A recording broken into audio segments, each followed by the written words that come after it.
And good morning, everyone. Sam Walker from the Outer Banks of North Carolina here on the Carolina Weather Group with live coverage of our pending winter storm. Thursday morning, still a few question marks about what's going to happen, but we do at least know it's going to do something. We're going to get rain. We're going to get snow. We're going to get sleet. We're going to get freezing rain. Exactly where? Coming into a better focus this morning, starting to get our first official forecast totals from the National Weather Service. We're going to run through all that coming up. But first, we're going to be heading to Raleigh to hear from Governor Josh Stein and other state officials on how North Carolina is preparing for this pending winter storm. Looks like the precipitation is going to start arriving sometime late Friday into Saturday. And it's still a lot in question as exactly how it's going to start. Majority of both states to at least start with snow, but coastal areas are probably going to miss out on anything more than just some slush as things progress in through Saturday evening and into Sunday. And then, of course, behind this, it's going to get kind of goofy. So let's go now to Raleigh for this briefing with Governor Josh Stein here on the Carolina Weather Group.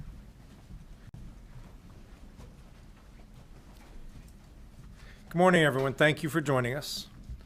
We are expecting winter weather to return to North Carolina this weekend. It will impact the majority of the state. In some parts of North Carolina, kids might experience their first real snow. And I can remember when my kids would look forward to the snow days, they'd watch TV and wait to see Wake County schools scroll at the bottom of the screen. And then we would go sledding over at Dorothea Dix Park. And I hope that some parents who are watching this can make special memories of their own with their kids. But winter storms are not just fun and games. For much of the state, folks will see ice instead of snow. And whether you find yourself facing ice or snow, we've all got to be prepared for whatever impacts may come. Yesterday, I declared a state of emergency across North Carolina to get ready for the storm.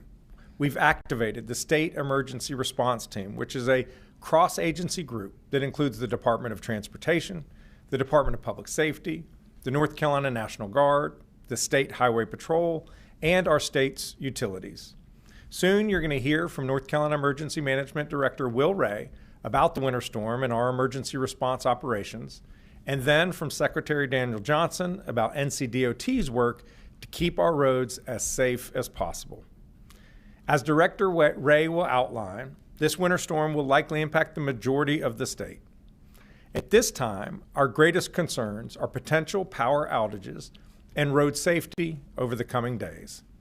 Ice accumulation may lead to power outages, and we recommend everyone keep their devices charged, have a flashlight and battery-operated radio on hand, and think about what you may need to stay warm and fed if you lose power.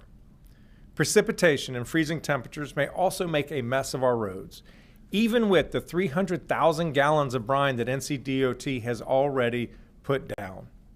Thawing and refreezing leads to black ice, so everyone needs to be careful on the roads for not only during the storm, but for a few days after the storm hits. Please avoid driving unless it is necessary to travel. This will keep you safe and the roads clear for first responders and anyone else who must be on the road. Some communities may open warming stations for those who need a safe refuge from the cold temperatures. You can find information on resources in your community by visiting your local government and emergency management agency's website and social media accounts. This morning, in addition to Director Ray and Secretary of Transportation Johnson, I'm also joined by Secretary of Public Safety Jeff Smythe, Major General Todd Hunt of the North Carolina National Guard, and the Commander of the State Highway Patrol, Colonel Freddie Johnson. Jackie Mativier and Mary Lee Bahar are our Spanish language interpreters, and our American Sign Language interpreters are Stephen Holland and Abby Quick. As we stand here now, emergency management officials, Department of Transportation crews, State Highway Patrol troopers, and the National Guard are hard at work preparing for the winter weather, brining the roads, pre-positioning resources, clearing abandoned cars from the shoulders of our highways, and working closely with local governments across the state to coordinate assistance quickly. High clearance vehicles are ready to support stranded drivers. The Forest Service is ready to remove downed trees from roads. Aviation assets, planes, helicopters are ready if needed. During winter weather, just like in any severe weather situation in our state, our number one priority is to keep people safe. So we recommend that you take the following actions to navigate this winter weather event. First of all, stay informed. Make sure you're following your local media, the National Weather Service, and your local emergency management agency. Second, get prepared. Think about what you would need during and after a major storm. Things like enough water, non-perishable food, medication, and supplies for 3 to 5 days for each person and pet in your household. Also, a flashlight, fresh batteries, a way to keep your phone charged, blankets, and winter clothing. Visit readync.gov for more detailed information about how you can best prepare. Next, make a plan. How will you safely heat your home if the power goes out? How will you cook safely if the power is out? And what will you eat if cooking is not an option? Where will you go if you cannot stay at home? Finally, let me repeat this. Starting Saturday, please do everything you can to stay off the roads. Unless you're a first responder or essential personnel, please don't drive unless you have to drive. Fortunately, we have 2 days to make sure that we have everything we need to ride out this storm. Don't wait until it's too late. And if you're getting ready, don't forget to check on your loved ones and neighbors and anyone who might be especially vulnerable, including the elderly. None of us can control what this storm will ultimately look like, but each of us can get prepared. Be ready to stay home for a few days, potentially without power, and know that we are taking this storm seriously and we will do everything we can to keep you safe. Thank you. I'll now invite forward and turn it over to Director Ray. Thank you, Governor, and good morning, everyone. I want to begin this morning with the forecast as we have it currently, and then provide an overview of our operational posture. As the Governor said, while there are still 2 days before this winter storm impacts North Carolina, confidence in the forecast continues to increase that this will be a significant event covering most of the state. Winter storm watches have been issued for most of the state, with impacts from this storm expected to last into early next week. The most impactful precipitation remains over the weekend, where a wintry mix is forecast across much of the state. Light precipitation is forecast to begin early on Saturday, spreading from west to east. The primary precipitation types include some snow, sleet, and accumulating freezing rain, with the best chances of any accumulating snow being in our northern counties. Our partners at the Weather Prediction Center have placed a probability of 60 to 90% for much of the state to experience moderate impacts. These impacts include hazardous driving conditions, especially on bridges and overpasses, damage to tree limbs from ice accumulation, and power outages that have the potential to be long-lasting. Portions of the state may experience major impacts, especially in the southwestern North Carolina, which can include considerable disruptions to daily life, with dangerous and often impassable driving conditions, as well as widespread power outages and damage to trees. As a reminder, ice accumulations of around a ½ inch of ice or more can cause an increase in downed trees or impact power lines and lead to an increase in power outages, as well as to hazardous travel conditions. Bitterly cold temperatures will move into much of the state Saturday and will last into Tuesday at this time. There are several important reminders if you lose power during this storm. Please ensure that generators are operated outside and away from open windows or doors to prevent carbon monoxide poisoning. Never burn charcoal indoors or use a gas grill indoors. Properly vent kerosene heaters and make sure that all heaters have space around them to reduce fire risk. Use battery-powered sources of light instead of candles to, again, reduce fire risk. And make sure that you have plenty of warm blankets and clothing available. Based on the current forecast, hazardous travel conditions are expected Saturday and Sunday and may remain for several days due to the lingering low temperatures.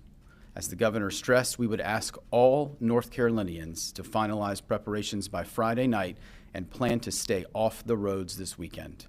Unnecessary travel not only puts you at risk, but also the public safety personnel, power crews, and DOT workers who are working to respond to emergencies, to restore power, and to clear roadways quickly. If you must drive in winter conditions, our partners with the State Highway Patrol advise reducing speed significantly, increasing the following distance between you and other vehicles, and clearing all snow and ice from your vehicle before traveling. Given the forecast, let's make their work easier by staying off the roads unless absolutely necessary. The State Emergency Response Team has been activated here at the State Emergency Operations Center, as well as at our regional coordination centers in Kinston, Burlington, and Hickory. Key partners such as the Department of Transportation, the North Carolina National Guard, and the State Highway Patrol, as well as the Department of Health and Human Services, are working to address any resources or support that is requested by our local communities. We've also activated our warehouses in Burlington and in Baden and Stanley County. As of this morning, the State Emergency Response Team has provided water, meals, medical supplies, and heating equipment to local communities or partners who have requested that support. We're mobilizing elements of the North Carolina National Guard over the course of today and tomorrow to be able to assist with stranded motorists, assisting first responders with their emergency response, roadway clearance, and commodity distribution. Additionally, we are placing aviation assets from the North Carolina National Guard and the State Highway Patrol on standby for any rescue or movement of critical resources and personnel into impacted communities as this storm moves out of the state later this weekend and as conditions allow. Hotspot crews are being deployed along our major roadways, primarily in western North Carolina, along I-40 in Clyde, I-40 at Old Fort in McDowell County, on the Saluda Grade in Polk County, along I-77 and US 321 at Turner Grade in Surrey County. As a reminder, these are combination teams of the NCDOT and North Carolina National Guard to ensure safe movement and address stranded vehicles from along our major roadways. These teams will be moved around those impacted areas as needed. The North Carolina Forest Service from the Department of Agriculture will be activating personnel and equipment to assist communities with tree removal from roadways as necessary to ensure both public safety access and general support to those communities. Strategic communications personnel and equipment are being positioned to assist with ensuring communication pathways are sustained and quickly restored if impacted.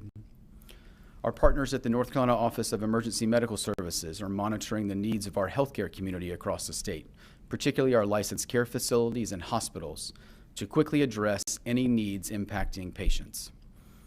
We will continue to work with the entire State Emergency Response Team, our local and state governments, the private sector, and our nonprofit and volunteer partners as the forecast continues to evolve to ensure we can support the 11 million North Carolinians. As we go into the weekend, it is imperative that, again, all North Carolinians are prepared with a personal preparedness kit of food, water, flashlights, batteries, and a plan to stay warm if you lose power. For preparedness information and checklists, as the governor said, please visit readync.gov. Finally, please check on your friends, your family members, and your neighbors, or those in your community who may need additional support this weekend. We are stronger and more resilient together. Thank you, Governor. Thank you, Governor and Director Ray. North Carolina Department of Transportation has been preparing for this storm all week. Our crews and contractors have been busy over the past several days, pre-treating roads, preparing their equipment, and rebolstering our supplies of salt. As noted before, the latest forecasts show a widespread event that's likely to spread ice throughout the state of North Carolina, and an event that has the potential to impact all roads in North Carolina. Some locations could see winter weather like they haven't seen in years. For these reasons, this storm has our full attention. We have more than 2,100 specially trained employees available to respond to the storm. More than 1,100 of those employees have already been hard at work pre-treating the roads. They've pre-treated thousands of miles of roads with over 300,000 gallons of brine. We also have 1,250 dump trucks that can be fitted to clear snow and ice. We've got 913 contract trucks that are prepared and 217 motor graders on standby. We are staging some of that equipment in areas that are known trouble spots during the winter storm. We have more than 150,000 tons of salt to treat roads and are actively securing additional salt to replenish supplies throughout the storm. If the current first forecast holds, road conditions will deteriorate quickly as the storm moves through the state Saturday and into Sunday. Our crews are prepared to work around the clock in shifts to plow and treat snow and ice until the state-maintained roads are cleared. This includes our teams that will work to remove fallen trees and debris from roadways and work with our utility partners in instances that involve downed power lines. Their efforts will be invaluable in restoring connectivity if ice is a major component of this storm, which is expected at this time. As always, our first priorities are the major interstates, followed by 4-lane highways, state and U.S. routes, and then secondary roads. We also have a support system in place so staff from less impacted regions can shift resources throughout the state where needed. We always work with our partners in the State Highway Patrol and the North Carolina National Guard as well. As noted before, this storm could be significant, followed by a prolonged period of cold, which means the roads could stay icy for the days ahead. We ask the public for your cooperation and your patience. Our crews will work hard to get your roads cleared as soon as possible. We urge people to get prepared now for what's shaping up to be a very cold period in store for our state. Please don't try to drive once the storm hits unless it's necessary. Cars and ice simply do not mix. This will keep you safe and give our crews and emergency responders the space they need to do their jobs. Once conditions start to improve, please check drivenc.gov to get the latest travel information. Please protect yourselves, your families, and everyone responding to this storm by being patient and playing it safe. Thank you, Governor. At this point, we're happy to take questions from folks in the audience, and if you would just go to the microphones and identify your.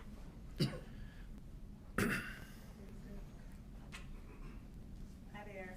Are there any parts of the state that you're monitoring closely as this storm has the potential to come with some pretty serious impacts? The weather models indicate that the storm is going to hit the vast majority of the state in one way or another. The greatest likelihood of a lot of snow is in the far southwest, Transylvania County area.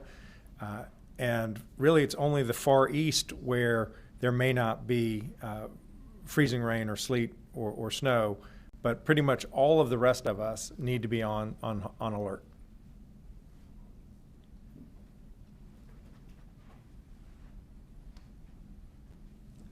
Hi, Caroline Yaffa with WRAL News.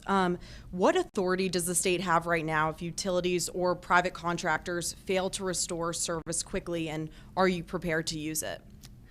I am very confident in the leading utility, Duke Energy, as well as all the electric co-ops and electricities, that they are taking this storm very serious. States that are not as threatened as North Carolina is. And so they are taking it extremely seriously, and we look forward to working with them, clearing the roadways so they can quickly get where they need to go to ensure that people's power is restored as soon as possible. Thank you.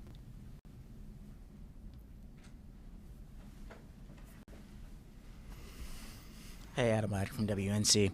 What are the latest projections from Duke Energy as far as the number of people who could lose power in this storm that you've seen? I think at this point, it's just entirely premature for them to be able to know how many people will lose power. It really all depends on how much ice accumulates. The more ice there is, the more trees that will fall. If there's incredible amounts of ice, it can actually impact the lines themselves. The vast majority of people will lose power, not because the lines fail, but because trees fall on those lines. So we don't know how extensive it will be. We anticipate that there will be people who lose power over the weekend. Duke Energy is also anticipating that, and that is why they are bringing in crews from across the country so that they can be prepared to respond as quickly as possible. These temperatures are going to be very low in the days that follow, and we don't want anyone to be without power for any minute longer than is absolutely necessary. And I know that Duke Energy feels exactly the same way.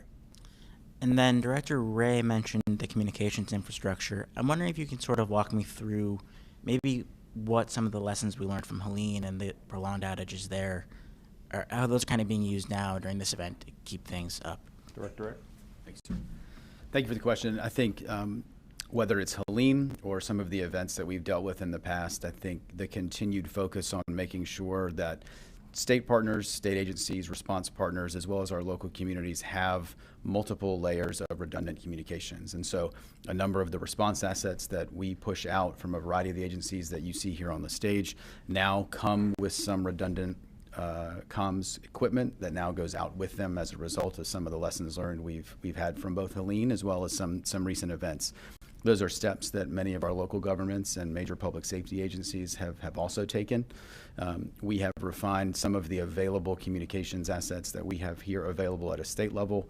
We've moved some of those into primarily a central part of the state based on some potential needs and where we could see maybe potential impacts and need that support. So I think what you're seeing certainly after Helene, but again, really after every event, is a continued prioritization and focus on making sure that we've got the right communications assets out there to be able to support public safety as well as access to public safety. And again, I think our partners at the State Highway Patrol have done an incredible job maintaining the Viper system. And again, I think are focused on making sure that that system continues to be strong and resilient and available for those that need it. Just real quick, when you say communications assets, are you talking like Starlinks, mobile towers? Like what are we talking about? All of the above. I think whether it's mobile radios, whether it's a capability like Starlink, whether it's we have mobile towers, we have some other kind of packages that have been put together that have multiple capabilities on it to be able to help local governments or local public safety agencies or our state partners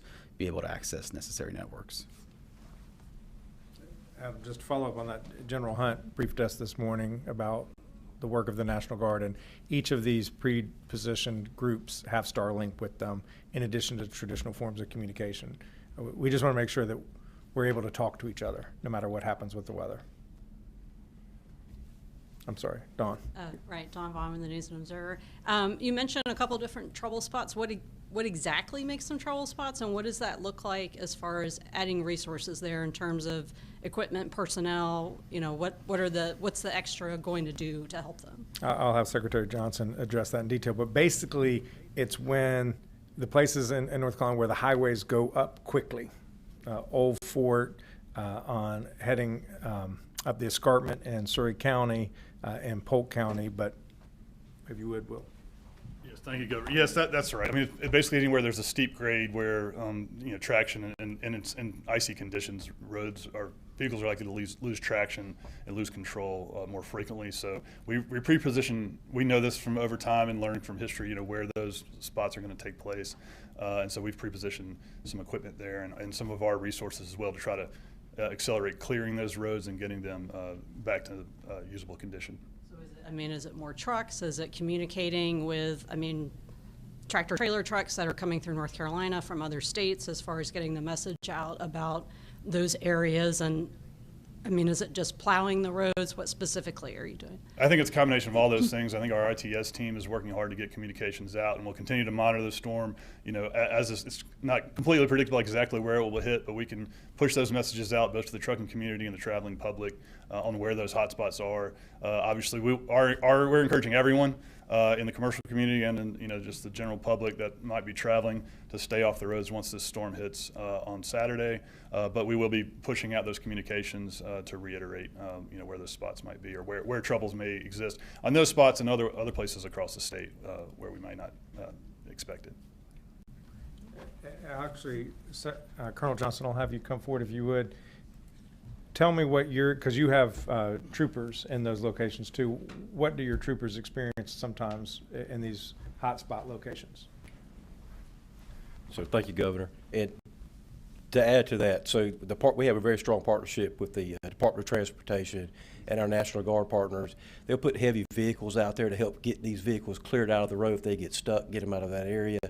But what we see is like he said, the vehicles, we have a high concentration of crashes in these areas due to the grade. And then to go further to answer your point, we also communicate. We have a very strong partnership with the North Carolina Trucking Association, and we've messaged with them where these hotspots are as well, so they can alert all these companies. North Carolina is part of a mega transport region, so we have a lot of that traffic in North Carolina. So we partner with them, they notify their federal partners, so everybody gets alerted of what's going on through this area. But we have troopers staged specifically with our Department of Transportation partners and these National Guard units that's going to be there helping us. To answer your question. Thank you, sir. Yes, sir. Hello, Mary Helen with Axios, Raleigh.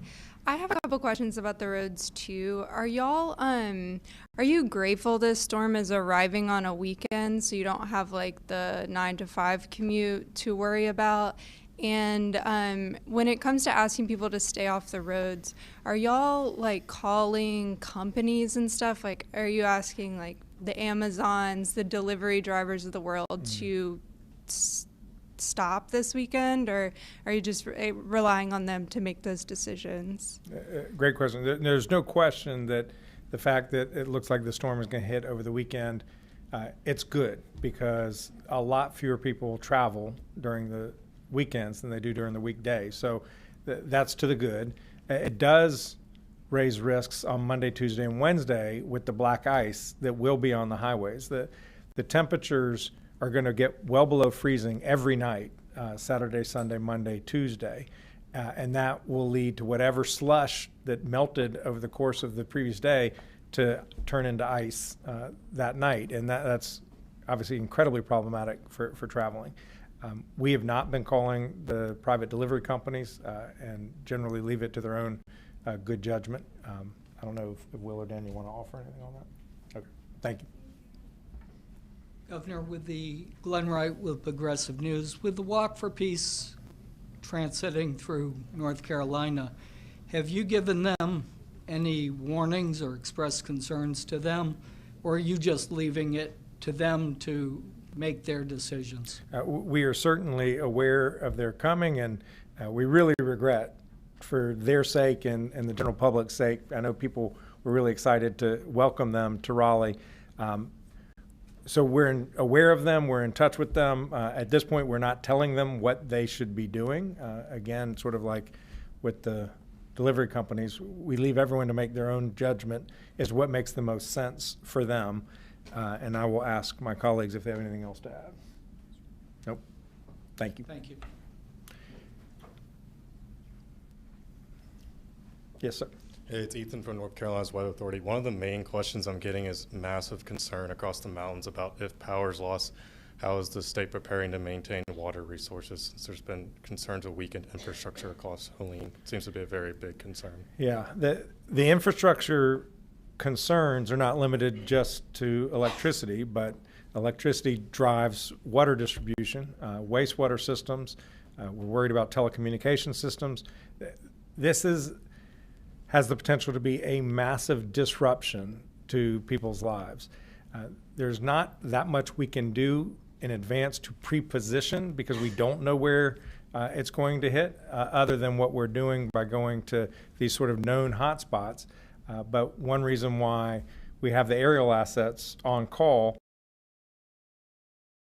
is so that if we learn about a specific community, catastrophic damage to their water infrastructure, that we can get resources to that area as quickly as possible to get those resources back online. Anything else? Good. All right, at this point, we'll take questions from folks who are by phone.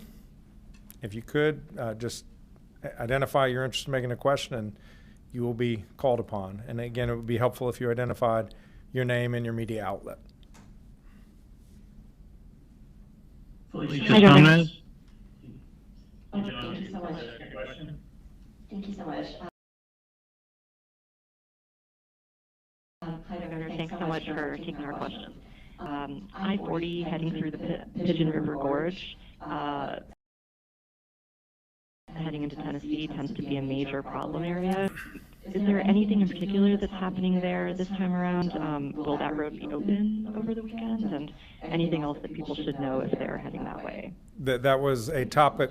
Thank you for your question, Felicia. That was a topic During our morning briefing, Colonel Johnson has been in close communication with the Tennessee Highway Patrol, and it's something we're keeping a close eye on at this point. The highway has not been closed at this moment, but we will keep an eye on it.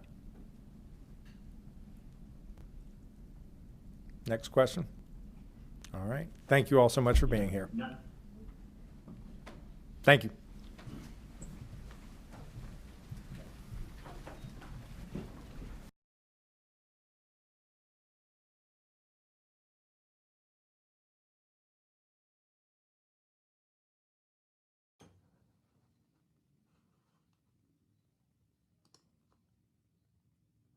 All right, you have been watching a briefing from Governor Josh Stein, Secretary Daniel Johnson, and also Emergency Management Director Will Ray for North Carolina with that briefing in Raleigh this morning on our pending winter weather situation. And let's get them put away as we don't need that screen anymore.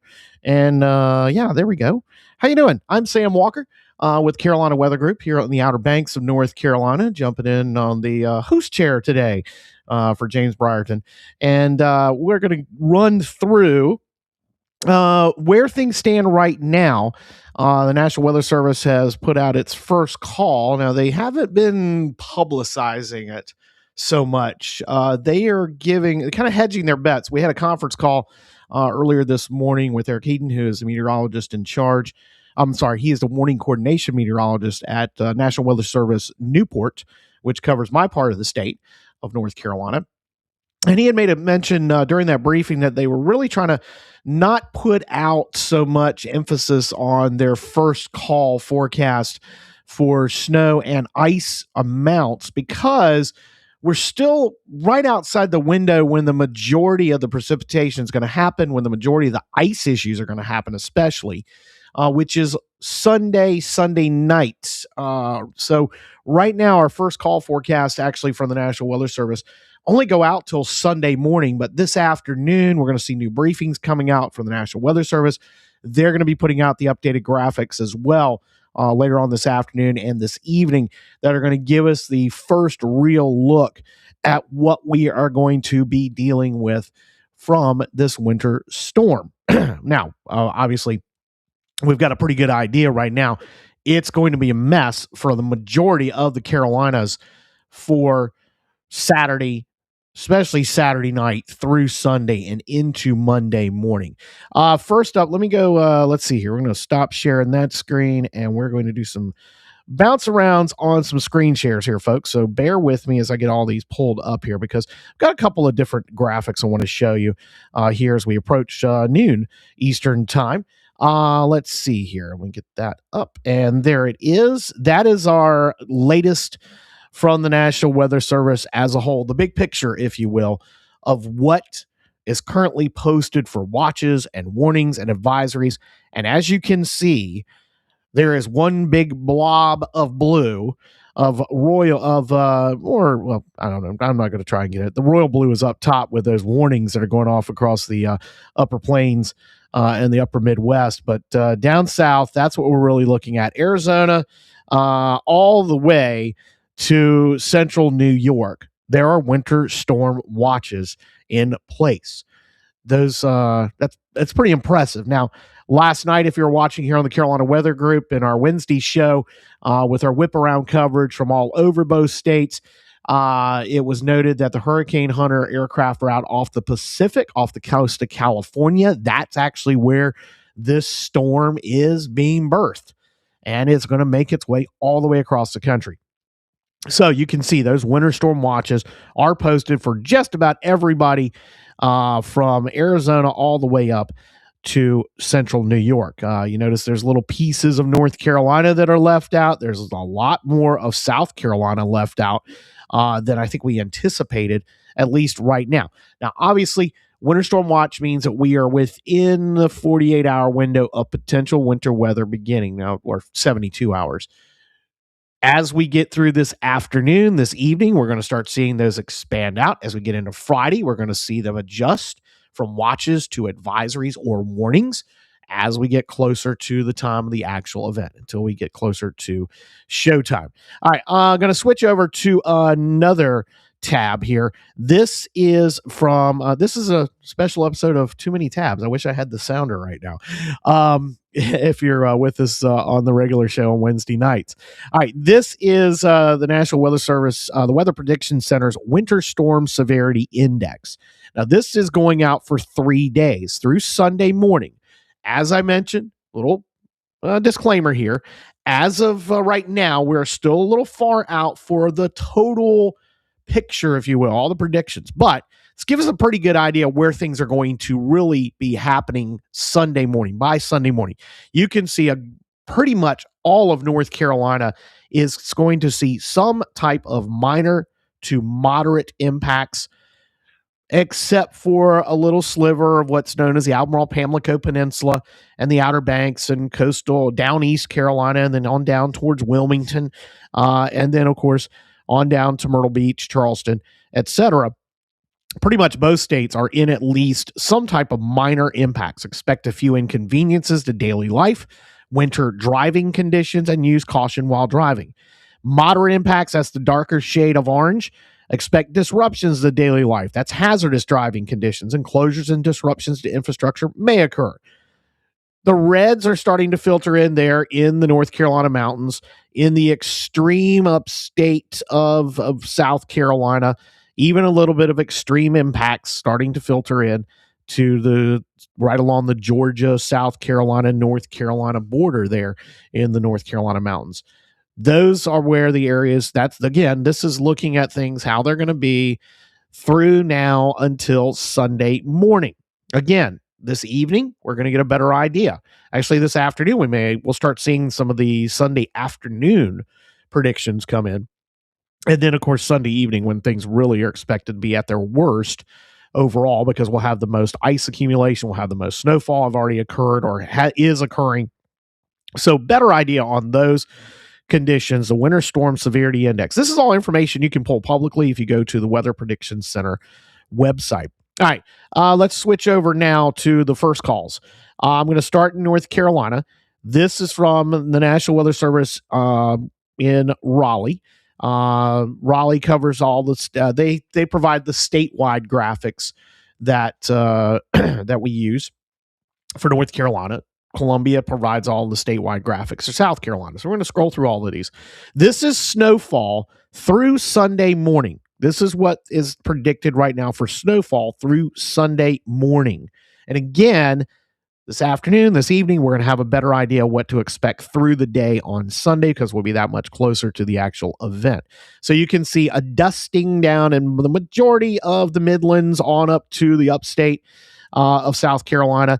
North Carolina, it's a dusting in coastal areas, even on the Outer Banks, the northern Outer Banks, a little bit heavier as you get up into the northeast corner of the state. And then as you work your way across the Virginia border, that's where the heaviest snowfall is.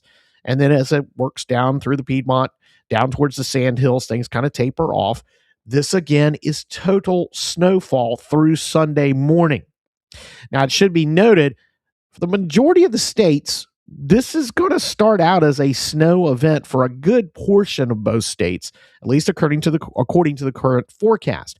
Then as we get through the day on Sunday, it shifts to rain as the warm nose comes in and starts playing havoc with everything. We'll start seeing areas, say out where I'm at on the Outer Banks, we'll get snow. Then we're going to get the slush. It's going to rain and, become a mess.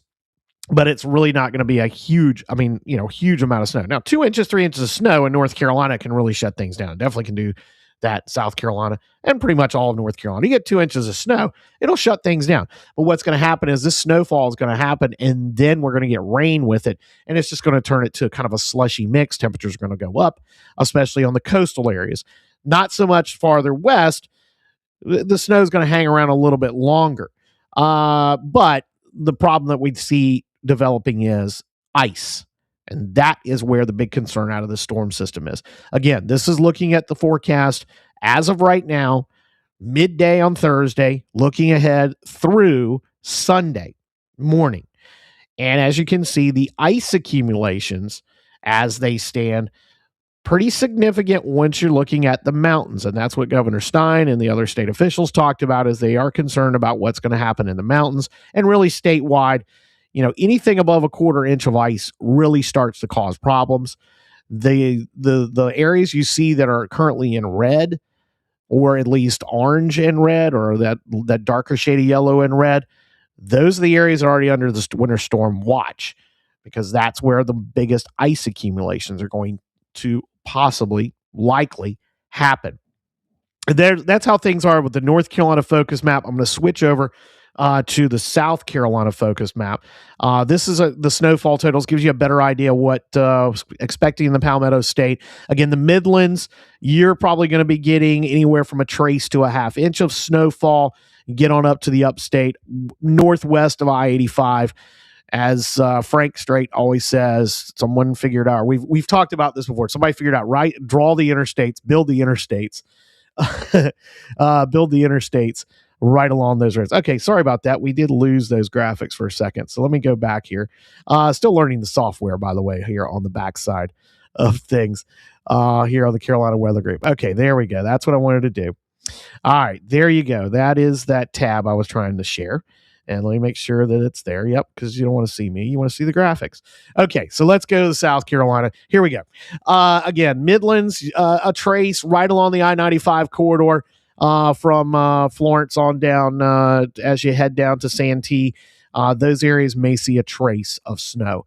26, 20, 26, 77, 85.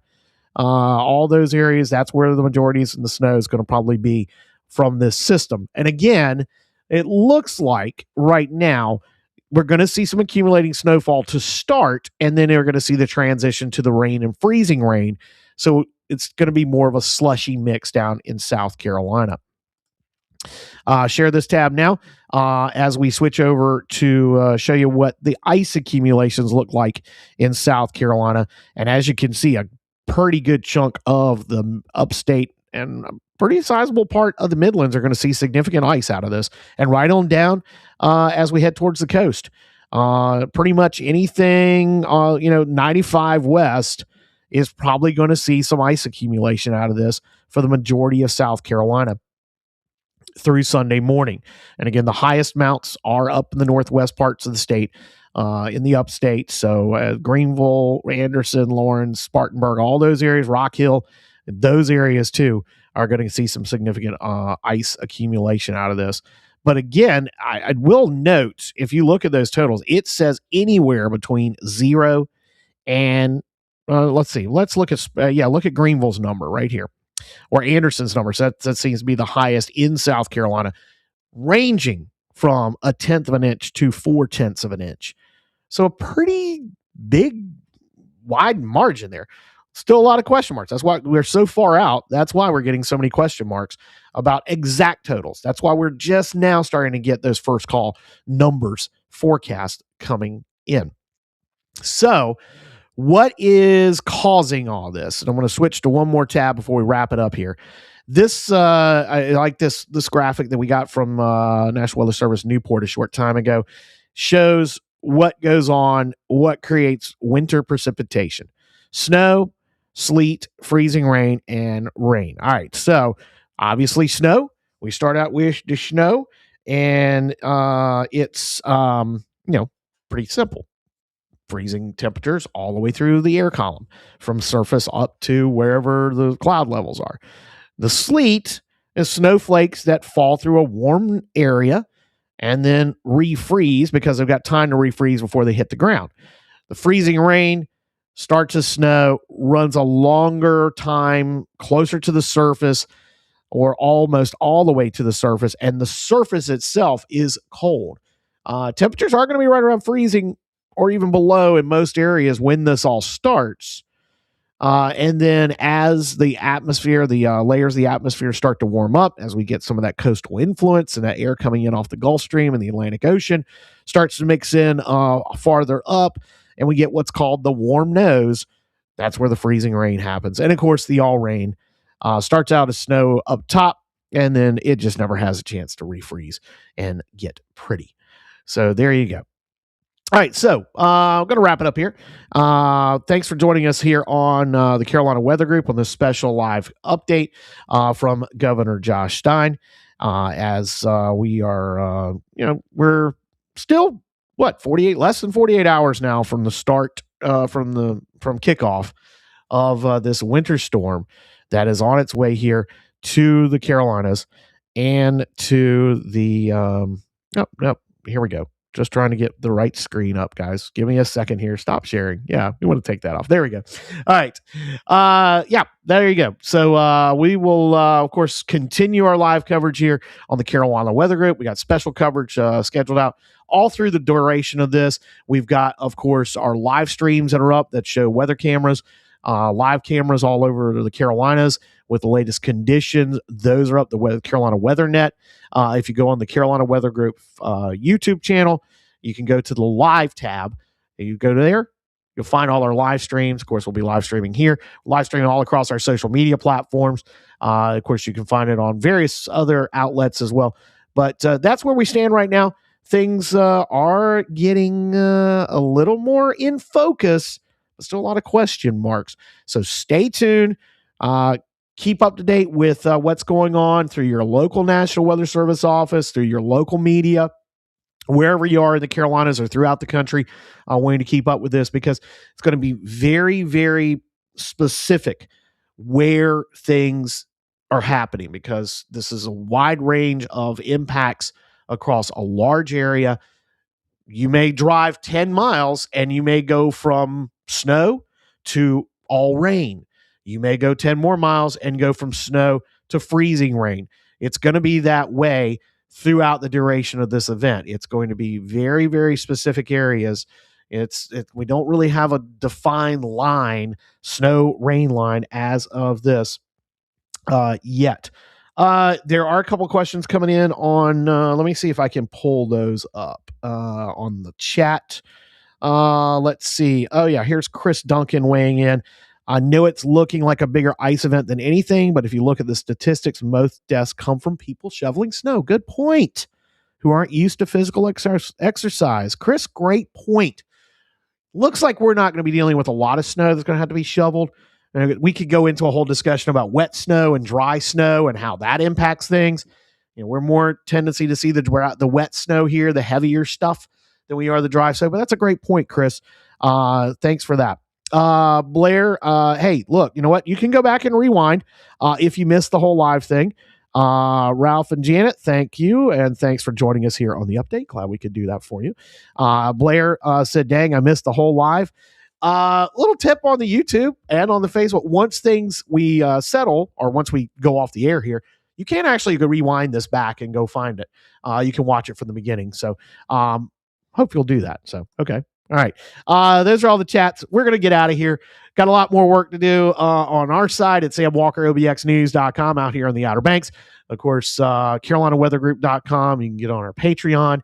You can support the show, support all the programming that we bring you here online whenever we've got weather events or when we don't, when we talk space stuff and when we talk too many tabs and all that stuff. So anyway, thanks for joining us. Have a great rest of your Thursday. Stay safe out there, folks. Keep up to date. Don't go buy out all the milk and the bread, but go get your supplies. Okay. All right. We'll see you next time here on the Carolina Weather Group.